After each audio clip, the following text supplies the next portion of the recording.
Hello everyone and welcome back to my channel. पिछले videos में हमने बात की थी कि हम बैलेंस शीट और प्रॉफिट एंड लॉस कैसे एनालाइज कर सकते हैं फंडामेंटल एनालिसिस के लिए। और आज इस वीडियो में हम बात करेंगे कि हम लोग कैश फ्लो कैसे एनालाइज कर सकते हैं। तो चलिए चलते हैं।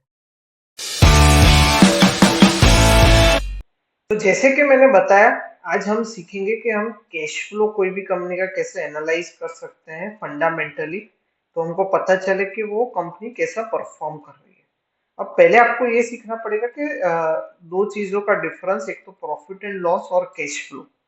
कंपनी प्रॉफिट कर रही है उसका मतलब ऐसा नहीं होता है कि कंपनी का कैश फ्लो पॉजिटिव ही होगा, और वाइस वर्सा अगर कंपनी लॉस कर रही है तो उसका मतलब ऐसा नहीं है कि कंपनी का कैश फ्लो नेगेटिव होगा।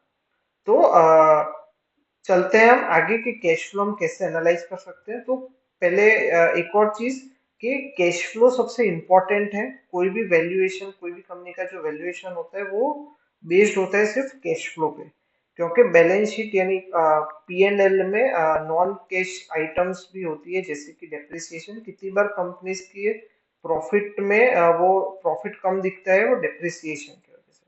इसलिए जो सबसे मेन चीज है वो है कैश फ्लो। तो चलिए अब हम लाइव एग्जांपल लेते हैं। फॉर एग्जांपल मैं लेता हूँ डीमार्ट का शेयर।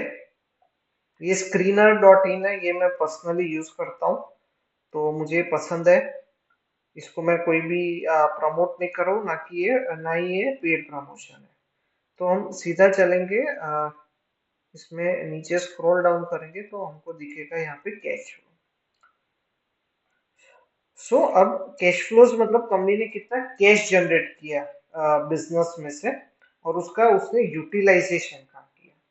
तो कैश फ्लो तीन पार्ट में डिवाइड होता है: cash from operating activity, cash from investing activity और कैश फ्रॉम फाइनेंसिंग एक्टिविटी। अब आपको एक चीज याद रखनी है, अगर कैश फ्रॉम ऑपरेटिंग एक्टिविटी इधर अगर नेगेटिव है, जो कंपनीज आपने होल्ड कर रखी है और आप जाके ये कंपनीज देखते हैं, और वहां पे अगर आपको cash flow from operating activity अगर नेगेटिव दिखता है, तो ऐसा याद रखें आपको वो कंपनी कभी बाई नहीं करनी है। वो कंपनी अपने ऑपरेशंस में से भी लॉस कर रही है, तो वो कंपनी आपको कभी बाई नहीं करनी है। ये आप एक रूल बना लीजिए कि अगर कैश फ्रॉम ऑपरेटिंग एक्टिविटी अगर नेगेटिव है तो आप वो कंपनी कभी बाई नहीं करेंगे। आपने ऑलरेडी बाई कर रखी है तो आप उसको सेल करेंगे। ठीक है। दूसरा था कैश फ्रॉम इन्वेस्टिंग एक्टिविटी, तो कंपनी ने वो पैसा कहाँ पे यूज किया। तो जनरली इन्वेस्टिंग एक्टिविटी में कंपनी का वो पैसा यूज हुआ वो अपन को दिखेगा, तो वो हम लोग आगे जाके देखते हैं। और cash from financing activity, financing activity अगर कंपनी ने कोई नए शेयर्स इश्यू किए हो, अगर कोई नई लोन्स लिए हो, डिविडेंड्स पे किए हो, या कंपनी की कोई सब्सिडरी कंपनी से हमको डिविडेंड मिले हो, तो वो सब कैश फ्रॉम फाइनेंसिंग एक्टिविटी में शो होता है। ठीक है। तो पहले हम चलेंगे कैश फ्रॉम ऑपरेटिंग एक्टिविटी। अब इसमें थोड़ा टेक्निकल है, इसलिए इसमें इतना समझने जैसा नहीं है, पर ऐसा याद रखना है आपको सिर्फ कि कैश फ्रॉम ऑपरेटिंग एक्टिविटी वो हमेशा पॉजिटिव होना चाहिए। ठीक है। ये उसके एडजस्टमेंट्स है, वो अगर आप कॉमर्स बैकग्राउंड से हैं तो आपको इजीली समझ में आएंगे, लेकिन अगर आप नहीं है तो ये थोड़ा आपके लिए डिफिकल्ट होगा। ठीक है। तो हम डायरेक्टली अब चलते हैं इन्वेस्टिंग एक्टिविटी। ओके। तो अब इन्वेस्टिंग यानी कंपनी ने अपना जो भी कैश प्रॉफिट्स, कैश यानी बैंक में जो भी पैसा है या सरप्लस, वो कंपनी ने कहाँ पे यूज किया वो हमको दिखेगा कैश फ्रॉम इन्वेस्टिंग एक्टिविटी में। तो पहला है फिक्स्ड एसेट्स परचेज। तो जैसे कि आप देख सकते हैं कि डीमार्ट ने मार्च 2024 में टोटल कितने एसेट्स परचेज किए, तो 2731 करोड़ के एसेट्स परचेज किए, यानी उनका कैश बाहर गया, इसीलिए माइनस साइन है। ठीक है। फिर फिक्स्ड एसेट सोल्ड, कंपनी ने 9 करोड़ के एसेट सेल किए। सेल किए यानी कैश इनके पास आई, यानी वो कैश हमारा बढ़ा। फिर कंपनी ने इन्वेस्टमेंट सेल किए हैं 123 करोड़ के। कंपनी को इंटरेस्ट मिला है 262 करोड़, उनके इन्वेस्टमेंट्स में से होगा या एफडीज में से होगा। और अदर इन्वेस्टिंग आइटम्स में -131 करोड़ यानी कैश आउटफ्लो हुआ है। ये हम लोग इनके एनुअल रिपोर्ट में डिटेल में जाके अगर हमको स्टडी करना है, पर अगर आपको मेन मेन पॉइंट्स देखने हैं तो कैश फ्लो फ्रॉम ऑपरेटिंग कभी नेगेटिव नहीं होना चाहिए। दूसरा कि इन्वेस्टिंग एक्टिविटी में सबसे ज्यादा पैसा जनरली अगर ग्रोइंग कंपनी है तो उनका फिक्स्ड एसेट परचेज में जा रहा होगा, या इन्वेस्टमेंट परचेज में वो पैसा जा रहा होगा। ठीक है। अगर वहां दो जगह पे पैसा जा रहा है तो आपको ज्यादा सोचने की जरूरत नहीं है। लेकिन हाँ, आप एनुअल रिपोर्ट में जाके देख सकते हैं कि वो पैसा कहाँ पे यूज हो रहा है इन्वेस्टमेंट्स और फिक्स्ड एसेट्स में।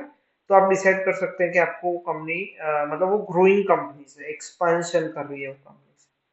और तीसरा आता है फाइनेंसिंग एक्टिविटी। तो फाइनेंसिंग एक्टिविटी यानी कंपनी ने शेयर्स इश्यू किए होंगे, प्रेफरेंस या इक्विटी या कुछ भी, या राइट्स इश्यू, तो उसके वजह से 75 करोड़ वहां से आए हैं। फिर इंटरेस्ट पे किया है लोन्स पे शायद वो 58 करोड़ का, और बाकी की फाइनेंशियल लायबिलिटीज पे की है 164 करोड़ की। तो इसमें आपको दिखेगा अगर कोई कंपनी अगर लॉस मेकिंग कंपनी है तो उनके प्रोसीड्स फ्रॉम डिबेंचर्स है वो बढ़ रहे होंगे, प्रोसीड्स फ्रॉम बोरोइंग्स है वो बढ़ रही होंगी। तो अगर ये दो चीजें ज्यादा बढ़ रही है तो वो थोड़ा एक क्वेश्चन मार्क है।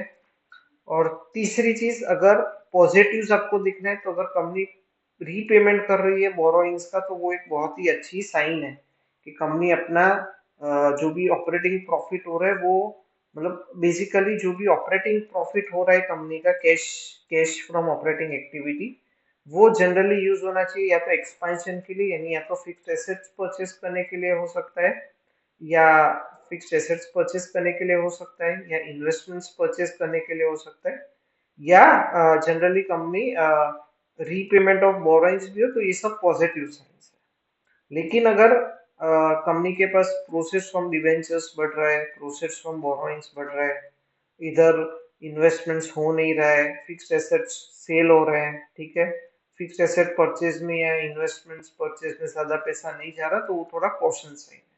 तो आपके पोर्टफोलियो में जो भी कंपनीज है, आप ये बेसिक चीजें देखें। सबसे मेन, वापस मैं रिपीट करूंगा कि कैश फ्रॉम ऑपरेटिंग एक्टिविटी हमेशा पॉजिटिव होना चाहिए। नेगेटिव है तो वो कंपनी कभी कभी भी बाय मत कीजिए, और अगर आपने कर रखी है तो आप उसको सेल करने का एक ऑप्शन ओपन रखिए। और आप अपने पोर्टफोलियो में एनालाइज कीजिए कि जो भी आपकी कंपनीज है उसमें ये सब बेसिक चीजें हैं कि नहीं है। और अगर आपको कुछ भी डाउट है तो आप मुझे कमेंट में पूछ सकते हैं किसी भी कंपनी के बारे में, तो मैं आपको रिप्लाई करूंगा। और अगर आपको मेरा वीडियो पसंद आया हो तो लाइक कीजिए, अपने फ्रेंड्स के साथ शेयर कीजिए, और मुझे सब्सक्राइब कीजिए। और याद रखिए, सपने देखिए क्योंकि सपने जरूर पूरे होते हैं। Thank you.